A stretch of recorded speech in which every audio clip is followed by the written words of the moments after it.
Say goodbye to your credit card rewards. Greedy corporate mega stores, led by Walmart and Target, are pushing for a law in Congress to take away your hard-earned cash back and travel points to line their pockets. The Durbin-Marshall credit card bill would enact harmful credit card routing mandates that would end credit card rewards as we know it. If you love your credit card rewards, tell your lawmakers, hands off my rewards. Tell them to oppose the Durbin-Marshall credit card bill. Hello and welcome to Imp's WWE Adventures podcast on the Social Suplex Podcast Network. You can help the network out by leaving us a 5-star review. You can also give a donation directly through Red Circle and become one of the amazing community by joining the Social Suplex Discord. Link is in the description. Listen to the other top-notch shows here on the Social Suplex Podcast Network. One Nation Radio with Rich and James, Keeping It Strong Style, All Things Elite, Wrestling Art with Chris Things, Trish and Sarah, and Tunnel Talk. My name is Matt Maher, aka Imp, and this is your quick look back at the WWE week that was. 30 minutes, whether editing me likes it or not. Suck it, future me. 50 minutes worth of recording. Make it 30. Make it 30.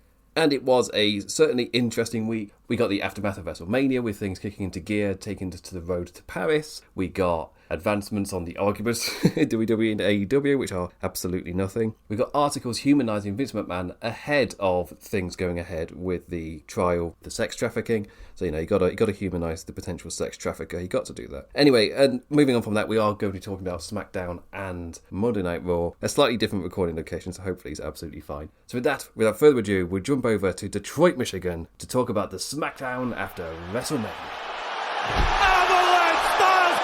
Covered by AJ! The phenomenal one does it! Purist babyface Cody Rhodes kicks us off in a little interesting little discussion to begin with, where I thought we'd just be talking about Cody on the show, but in reality, it's been a weird turning of Cody Rhodes on social media. I mean, in terms of the fans turning against him in a way that is just absolutely nothing. It's story momentum, it's narrative momentum where you need a period like this to create a norm to then jump off from. But some people have been reading that as, well, Cody's nothing now, he's going to keep cutting his promos for the entire time. Like, no, they're establishing a new normal to then build off on top of. This is us basking in this moment. This moment won't, the whole point of it is this moment won't last forever. That's the entire point. But you got to establish said moment to then make us sad when it's not there. Anyway, the actual promo was Cody repeating the tale of WrestleMania and Raw, setting up our 6 lads and their number 1 contenders matches for tonight to decide who Cody will face in Lyon at Backlash. Zut alors! We've got this big American show, but it's not in any of the, I immediately think, well, I'd assume they would run in Paris. I'd assume they'd run somewhere else. Quite nice to see them run in Lyon. It's quite nice when they run in a non-major city. And obviously with Perth, it was just, if I'm right, Perth just offered the most money. My source is Trish and Sarah, so if you're wrong.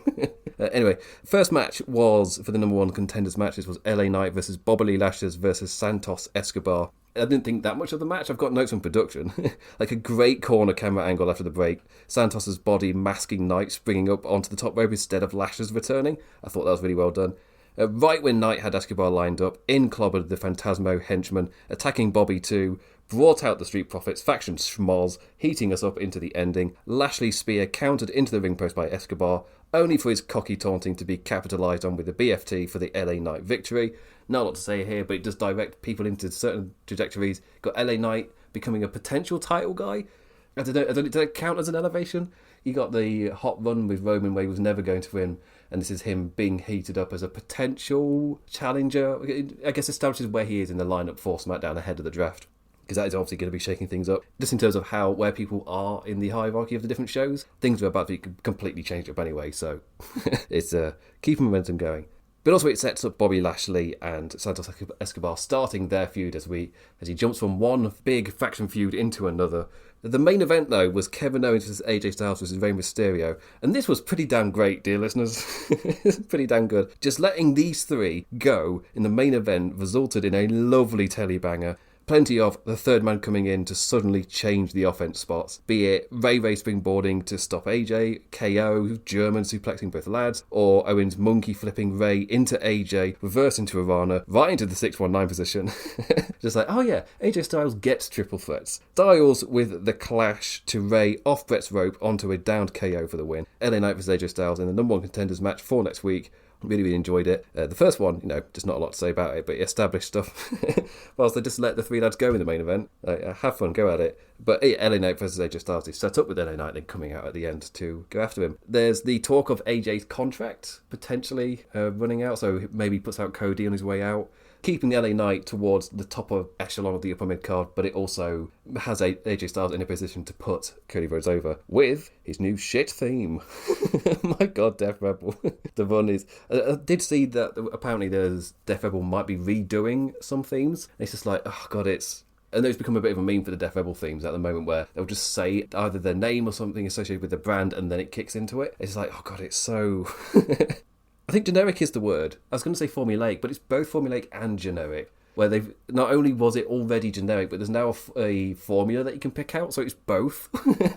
One is bad, but to be both formulaic and generic, that is. I've got it written down later in my notes in capital letters, but do not renew. Apparently the contract's set to run out later this year. Do not renew. My God. Bloodline enter the arena to find their locker room is now for the undisputed WWE champion, setting up a shift in the lineup. A deflated Bloodline, no Roman, with his direction for his family to accept accountability. Heyman recounting events on behalf of Solo Sikoa and Jimmy Uso, but Solo's having none of the Winesman's attempted amping up. Solo wants consequences to losing. That means consequences need change. Solo setting his sights on Jimmy, hugging him and telling him he loves him. Aww, just like he learned from Roman to just love his family. When a hooded man attacks the Uso, it's Tama Tonga, jumps over from New Japan, gets a holy shit chant, which is interesting for the modern WWE crowd to be doing that. To be giving a holy shit chant to Tama Tonga. I honestly wasn't expecting that big a reaction to him at all, but there was a holy shit chant. Graves immediately hyping him as the son of Haku. We've obviously fans have just been reminded of Haku because of the Hall of Fame, and then he can bring in his son and it all ties up quite nicely. Spike after spike from Solo to Heyman's horror, Solo and Tama raising their wands, lines drawn as Sikoa stops the wise man from cornering Roman and gets him to join them through fear. Chair in the corner for the hip charge, aka the ass in the face.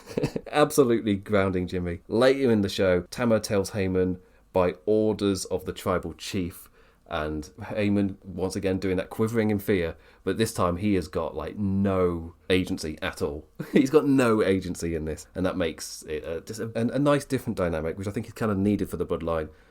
Maybe part of the reason that you get a holy shit from Tama Tonga is just because the Bloodline needed something. We needed new blood. It needed something to rejuvenate it, send it on an interesting character arc to actually take it somewhere else, rather than just having Solo and Jimmy bicker or lose a bit more, or have Roman be the proxy for Roman, to genuinely change the dynamic a bit, where Heyman doesn't really have much agency of these shots are being called. He's no longer the person he's not being trusted as the wise man. I think it's a nice little note. Solo is the one who's been trusted to take this order out through Roman, not the wise man.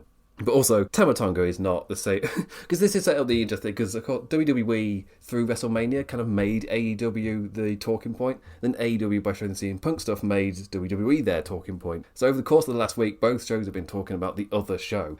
I'm perfectly fine with taking jabs at each other, that's absolutely fine.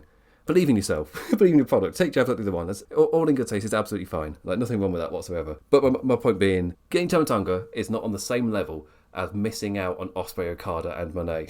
They missed on all of them.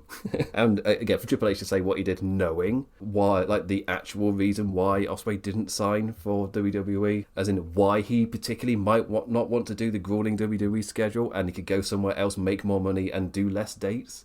When he know the actual reality behind those decisions outside of wrestling, and to then make those comments anyway. And you could say, he wasn't talking about Ospreay, but you're also talking about Okada, whose wife lives in Japan, and Mercedes Moné, who is currently doing other things as well, so wants time to do other projects. Every single person had a legit reason to maybe not want to do as that grueling schedule, the crazy dates of the WWE stuff. Just phrase it as they just didn't want to do the grind, therefore they're not up for the task of being a WWE superstar. It was that's one way to look at it. Or, there's a bit more depth to the go at it. Anyway, but really, social media's just been like a landscape to avoid. The best way to put it. I feel like it's since Triple H made those comments, it's invigorated the different fan bases to really start arguing against each other from their sides, and it's not really been fun for a long time anyway. But I just recommend joining the Social Suplex Discord and getting away from it. Anyway. But yeah, the Bloodline segment I generally thought it set up a lot of interesting stuff to possibly happen. Yeah, I think that's the point is, Tama Tonga is not like, oh my god, we've got Tama Tonga, holy shit. Like, no, you lost this negotiation war, it's fine. You had a white hot WrestleMania, this is your period to grace in. And Tama Tonga is an interesting story character beat to serve other characters. He's not the star. He's perfect to fit in the Bloodline storyline, but obviously, keep it in check. Like, he's a good addition to the Bloodline roster. He's perfectly cast in this story. The way that he wrestles, the way that he holds himself, I feel like he's going to do really well in this story. He's going to be absolutely perfect. He's perfectly cast for the character. I don't want to start, booing Cody Rhodes for no reason. Just don't start booing Tama Tonga for absolutely no reason. He's not Okada. He's not Will Ospreay. He's still good. You don't have to boo him. I mean, boo him because he's a bad guy. Don't boo him because you're weird. Anyway, Bayley is also a new champion.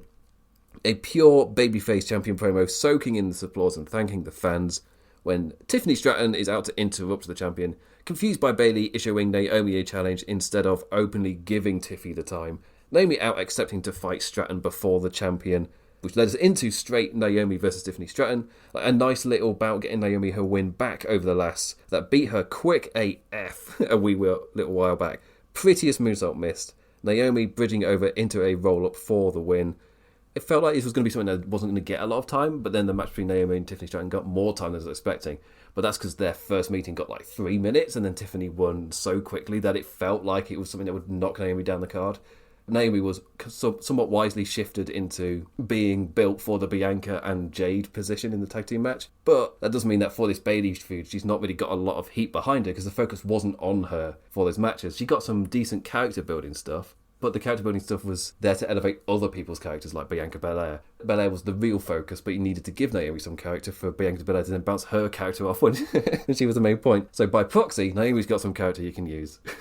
She's higher up the pecking order than Tiffany Stratton. You have a bit of TV time, you could heat her up for fans, but it's a backlash contender. She's absolutely fine. It's absolutely fine backlash contender whilst you're somewhat killing time before we get to the draft at the end of the month.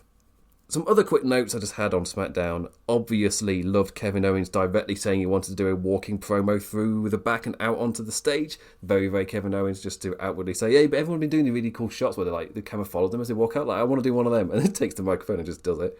We'll make it out with another shit new theme, as I said earlier. Apparently, Def Rebel's contract with WWE runs out towards the end of the year. Please, dear God, do not renew. Please, another bad one. I can't remember if I mentioned it at the WrestleMania review, but that was another bad one for Bayley. Another bad theme. Speaking of themes, Tiffany Stratton's back to her NXT theme. Her main roster theme was just as trash as the other new Def Rebel themes. For the love of God, they can make some new themes, as fans, as a professional contractors, people to be making themes of that level. These are fan-made themes which could get a little round of applause, but from a niche community, not actually broadcast on a wide national scale for the show. Subpar. Oh no, was it mediocre? The new Smackers Tag Team Champions got a wee little VTR. Logan Paul also filmed his own little bit touting himself. Finally, before the main event, Jade Cargill and Bianca Belair got to run roughshod over Chelsea Green and Piper Niven. Squash matches are fun. They're grand. End of notes. Moving on. As I read through my notes, I'm suddenly just reminded of the absolutely nothing arguments that happened over social media this week. It's the Cody Rhodes thing, nothing. Main event Tama Tonga argument, nothing. This argument here to do with Jade Cargill, she's only been doing squash matches. I was so excited for it. Nothing. So many arguments were this is why I'm not on this app anymore. I'm perfectly happy just existing in the Social Suplex Discord. We had a lovely conversation yesterday. I might need to apologise for temporarily hijacking Fish and Sarah's thread to just turn it into a wholesome, this is what we've seen, kids having amazing reactions at shows. And it was so wholesome just having loads of people just post their different reactions that they had seen at attending different shows and stuff. I was just it was lovely, it was lovely. Compare that to arguing over Jade Cargill having squash matches. What are these arguments? What's going on here? But that's the end of SmackDown, a perfectly fine SmackDown after WrestleMania. Expectations were set after the Raw after Mania was so, whatever, 6 out of 10. It's shorter. It's a shorter 6 out of 10, so it automatically jumps up a score. It's because it's short. And it had a banging main event, which maybe for SmackDown you could give... I don't want to give it an 8. I want to say something like a 7 out of 10. I might start rating these. I'm not normally very good with ratings. That's because I'm more of a vibe guy. Like, how was it? It felt was watchable, wasn't it? Anyway, that said, speaking of good vibes, I've not got a lot of good to say for the overall of Raw when I get to it. But when I'm talking about the main event, this was such good Canadian vibes. Let's jump over to Monday Night Raw, Montreal, Quebec, Canada. Say goodbye to your credit card rewards. Greedy corporate mega stores, led by Walmart and Target, are pushing for a law in Congress to take away your hard-earned cash back and travel points to line their pockets. The Durbin-Marshall credit card bill would enact harmful credit card routing mandates that would end credit card rewards as we know it. If you love your credit card rewards, tell your lawmakers, hands off my rewards. Tell them to oppose the Durbin-Marshall credit card bill.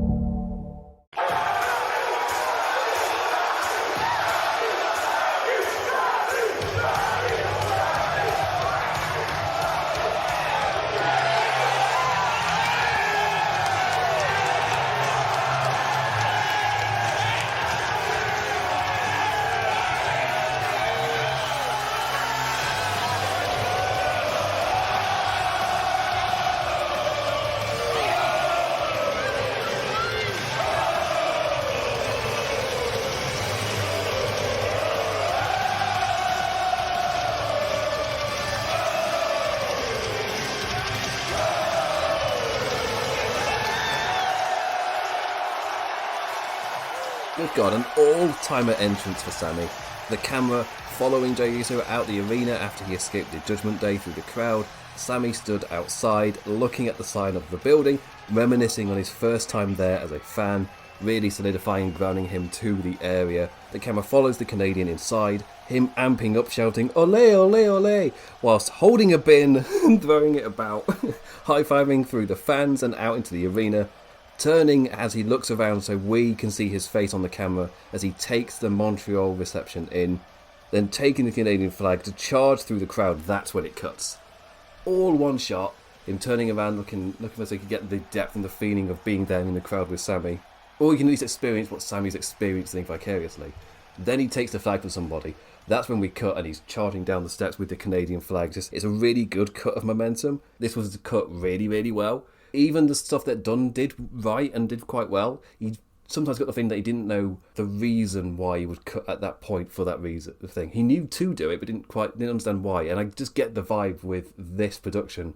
They know exactly why to do a thing to either carry the momentum or the story that you're telling. Just adds a little bit to it. Under the Dunn production, I'd say the production was trying to tell its story, whilst this production is actively aiding the story that's already being performed. But yes, he's charging through the crowd like the hometown hero as they sing his theme back at him in response. Production on point to make it seem like he's in a sea of support as well. Then the match itself. Good God. Starting out on an amazing note. After initial respectful grapples before the break, a tweet ankle selling the danger of the ankle lock to come, whilst Gable's been dropped on his noggin, so his head's an orange damage for the haluva kick. A solid match before its greatest moment after. I just want to give applause to the match itself. A really, really strong main event, and did a really good job of elevating Gable into the position which he then snaps into with the aftermatch shenanigans. Sami hugging his wife at ringside. Gable snaps and says, "Nah." German suplexing Sami out of the hug to a top tier heat. So well done. And then putting in the ankle lock whilst tweaking Sami over the top turnbuckle. I was like, it looks so good. And Sami had been selling the ankle the entire match. He'd been limping, trying to hit those haluva kicks. Gable with the orange damaged head. Then you've got Sami with the red damaged ankle. And he sold that so much throughout the match. So then after this, where he's properly snapping into it. Some top tier heat. With the sentiment of the crappy Vince booking for Gable eroded away, all was set up so nicely for the heel turn to have some grounded snap, and you have Sami be the victim in his own hometown. You gave Sami that hometown win, but then you had the heel viciously turn on him and properly hurt him. I thought it really, really great ending to the show, and it set Gable up amazingly too. As the Twitter immediately called it, setting him on his Perk Angle run. It's go fuel Olympic gold medalist destroyer. It's my favourite version of Kurt Angle.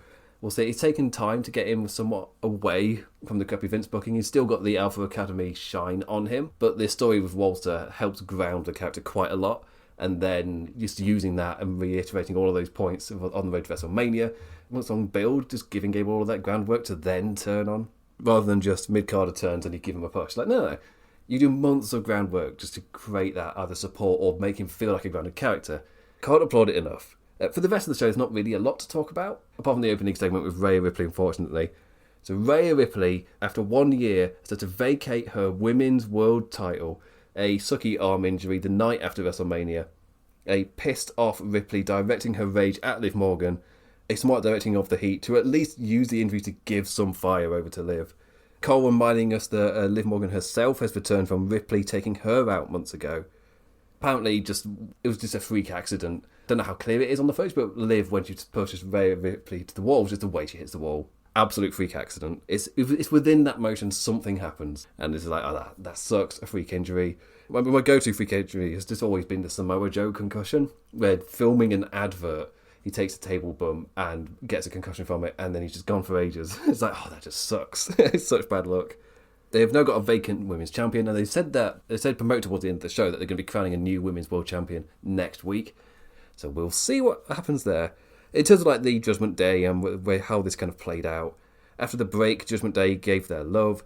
The new world champion Damian Priest later in the show it felt like he was taking Rhea Ripley's lines for the Judgment Day, amping up ahead of Dom taking on Andrade and Finn taking on Jey Uso. Priest stepping up to his number one contender Uso after the match with Balor, seemingly not being as on board for the faction assaulting on the Uso. So all of the beats that they were going to do, they were able to do anyway. Maybe just gave the amping up stuff to Damian Priest, which made sense with him being the world champion. Just the group was going to be going in a slightly new direction anyway, just lean a bit more into it. And then with what happened here, you would assume that the same stuff was going to happen anyway. The dynamic of Ripley isn't there, but you can still do all of the other beats. Like, it's not hinted what they were going to do too much, but obviously absolutely sucks for a champion who spent an entire year hyping and building up, and she's now have to drop the title, and she's going to be away for quite a few months. It's like, I had that. You could either heat Liv Morgan up and give her the title through this, or you could give it to... There's quite a few options, actually. You've got the Becky Lynch option, you've got the big dominant heel option in Nia Jax, you've got the person who's been given the heat in Liv Morgan. But you can let that heat fester. I feel like whatever they do, it's got to be with the service of just letting that heat fester for Morgan. But yes, sucks for Rhea Ripley, absolutely sucks. Speaking of things that might, in terms of the future, might suck. Triple H out again this time to introduce new belts. Just listen to Trish and Sarah just as they, in detail, just talk about why it's a choice.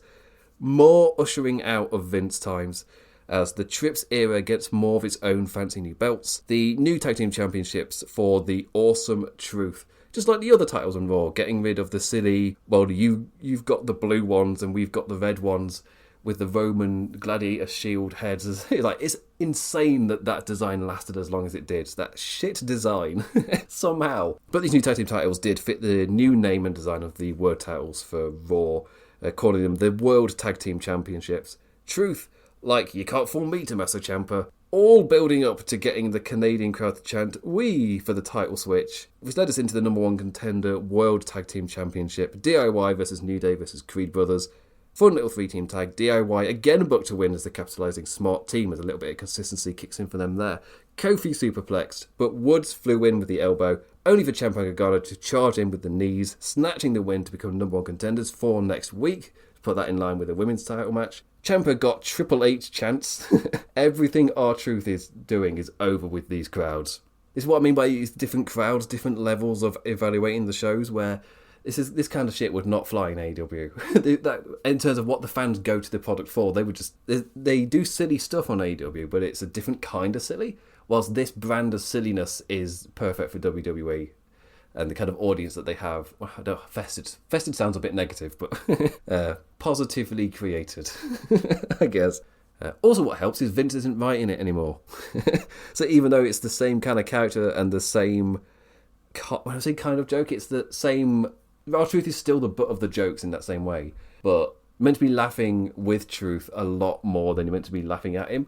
So, and with the Vince kind of comedy, you were laughing at him a lot more than you were with him. I feel that's a slight inverse.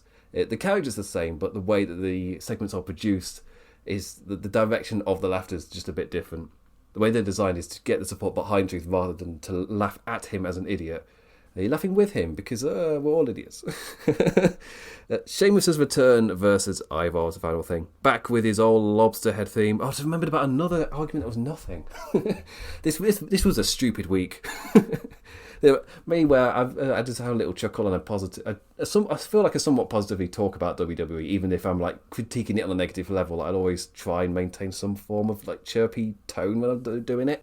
However, in terms of the discussions that were happening online around WWE and wrestling this week, this was a stupid week. It was just such a stupid week.